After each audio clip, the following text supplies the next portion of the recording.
In this video, we're looking at the Sony A6400 and the Sony ZV E10 to see which is the best fit for you, all that coming up. First, let's check out the size and feel of each of these cameras. So the A6400 and the ZV E10 are very similar in shape and size. The only differences on these two cameras is that for the 6400, I'm using a 12mm f2 lens, and for the ZV E10, I'm using a 17-28 f2.8 lens from Tamron. So this lens is a little bit bigger, thus making the camera look a little bit bigger. I'm also using the mic and mic attachment for the ZV E10 so that you guys can see what that looks like. So that might add a little bit of size too. But overall, both cameras have a battery grip on the right side. They have a very similar front with shutter button and lens mount, and then on the back, they both have LCD screens. Now more on the LCD screens in just a second. First, let's talk about the price of these cameras. The Sony A6400 is $748 at the time of recording this video,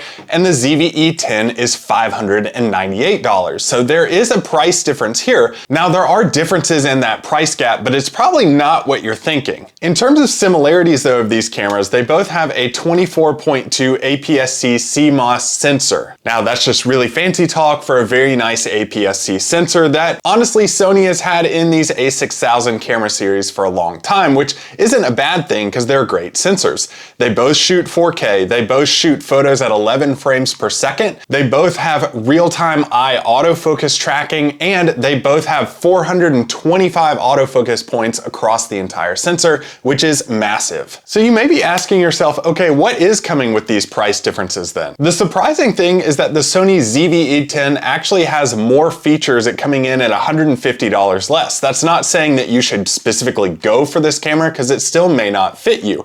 With the Sony A6400, yes, they both have LCD screens and the same size, but the 6400 only has a tilt and shift LCD screen, while the Sony ZV E10 flip screen comes all the way out, flips around to any angle that you might want it to, and allows you to push it all the way closed to protect the LCD screen on the back. They're both touch screens, but the flipping in and out is really a game changer for me because I can close that and allow me to protect my LCD screen when it's not in use. Now, I don't have a big problem with tilt LCD screens like this, but I have had issues with A6000 series cameras and the LCD screen coming detached from the camera, and thus me not being able to use the LCD screen. But that's okay because I do still have a viewfinder. It's just kind of annoying to always have to use the viewfinder, especially when I'm going into the camera's menu. Now for the ZV E10, you're also getting headphone and microphone jacks on the sides of the camera, and you're getting a lot more features for video like defocus and intelligent mode that shifts from landscape to macro to whatever you're doing and focuses to whatever's closest to the camera. Those are all cool features, but are you actually going to use all of those if you're just focusing on photography and not so much videography? It can be easy to get blinded by the fancy features, but if you're doing both videography and photography,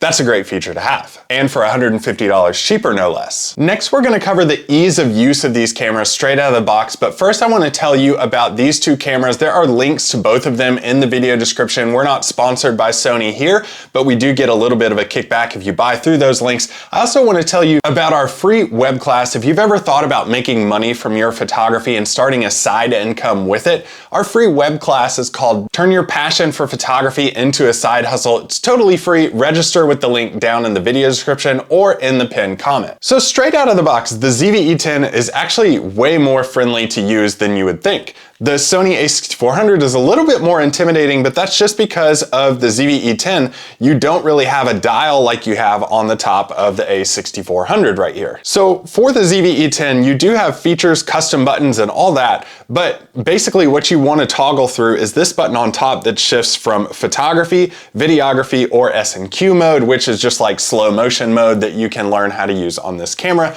Pretty easy to use because it kind of does it all for you. That's really the only button you have to push straight out of the box to switch back and forth between photo, video, and slow-mo. Now, if you do want to get more serious about like manual mode, you can do that in the camera's menu by going into the function button, but straight out of the box, pretty easy to use. You just have to know one button to switch from photo, video to slow-mo. And that's really going to get you started with understanding composition instead of worrying about all the manual stuff. You can do that later. When you take the A6400 out of the box, it does have this dial on top that switches from from aperture priority, shutter priority, standard photo mode, or manual mode, and video modes as well. So it can be a little bit more intimidating, but if you are intimidated, I just want to turn these two back behind so that you can see the backs of these cameras and see how similar they are. Menu buttons, custom function buttons, and so much more allow you to do pretty much the same thing on each camera. So these are two incredibly beginner-friendly cameras, but they're pretty much the same in terms of what you're getting. Now, let's talk lenses for these cameras. Number one, you're not going to be without a lens if you're getting one of these cameras. The 6400, the ZV E10, they're all using Sony E-mount cameras, which is a great thing because there's no faster growing and high quality camera mount on the market right now than the Sony E-mount. You can get lenses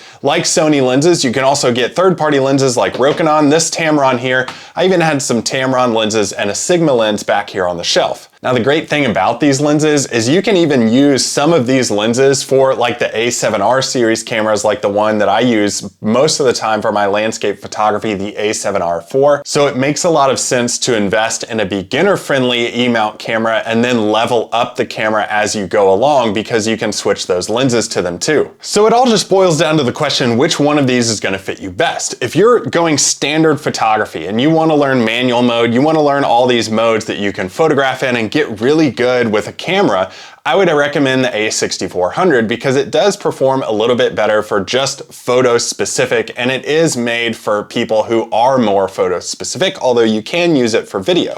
If you're a photographer who wants to do photos and video and maybe learn that and move towards that in the future, I would recommend the ZV E10 because it does take great photos, but it also has those great video features as well, plus the mic jack and all of the high class features that it has for video too. And it's honestly way easier to use than this one when you're taking it right out of the box. Plus, remember, it's $150 cheaper. So again, photo-specific camera, photo and video camera, both beginner cameras. If you want more gear reviews, click on this playlist. It's going to show you the best cameras, lenses, and other gear for photography that you need to invest in.